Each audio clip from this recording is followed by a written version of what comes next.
Anggota Brimopolda Sulawesi Tengah berpangkat Brigadir Polisi ditetapkan sebagai tersangka kasus pengeroyokan di Kabupaten Morowali.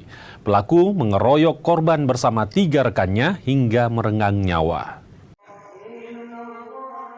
Polres Morowali akhirnya menetapkan tersangka kasus pengeroyokan hingga membuat seorang warga meregang nyawa di kawasan PT Indonesia Morowali Industrial pekan lalu. Total ada 4 tersangka, masing-masing 3 petugas keamanan berinisial J, S, dan R, serta seorang anggota Brimopolda Sulawesi Tengah berinisial G.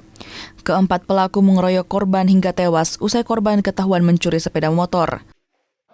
Kami dari penyidik Satreskrim Polres Morowali telah melakukan gelar perkara dengan agenda peningkatan status pemeriksaan kasus ini yang semula masih tahap penyelidikan sudah kita tetapkan ke tahap penyidikan. Hal ini atas dasar pertimbangan kita dan keputusan bersama bahwasanya kita yakini ada perbuatan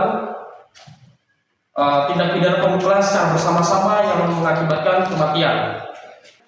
Selain menahan para tersangka, penyidik juga menyita barang bukti berupa selang, celana boxer, dan baju milik korban pengeroyokan.